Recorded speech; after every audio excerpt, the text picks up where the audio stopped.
Dráma sa odohrala v pondelok predpoludním na 6. poschodí v paneláku na Mierovej ulici. Susedia nestratili ducha prítomnosť a okamžite privolali pomoc.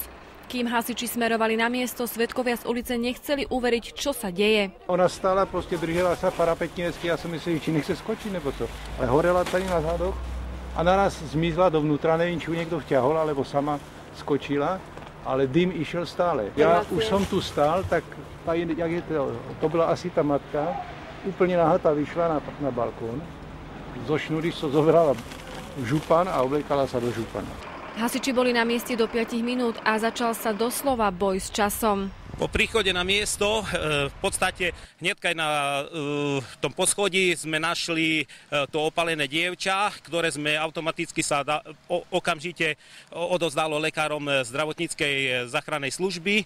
Následne, nakoľko bol byt uzamknutý, bolo nutné vykopnúť vchodové dvere a dostať sa do uvedeného bytu.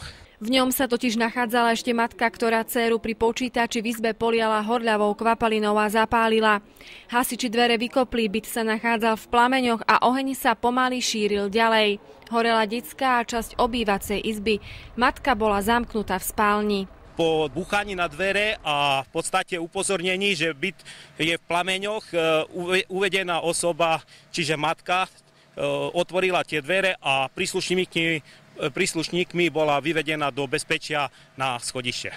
Matka zo schodišťa utiekla, skryla sa v suteréne, kde ju o niekoľko hodín našli policajti.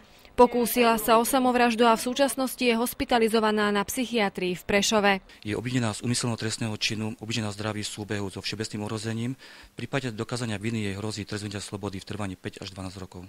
16-ročnú Janku previezli záchranári na chirurgické oddelenie do Ľubovnianskej nemocnice. Utrpela okrem obrovského šoku aj početné popáleniny, no našťastie je mimo ohrozenia života. O motíve sa už veľa hovorilo aj písalo. Údajne si ju vážne chorá matka chcela zobrať so sebou, lebo cítila, že zomiera. Ďalšie okolnosti prípadu vrátane motívu je toho času predmetu vyšetrovania. Vďaka hasičom nedošlo k ešte väčšej tragédii. Oheň dostali totiž pod kontrolu včas. Nakoľko sa jednalo o veľmi rýchly zásah a v podstate tú informáciu ohľadom požiaru sme dostali veľmi rýchlo, ten zásah bol v podstate prevedený do tých 5 minút. To bolo jediné šťastie.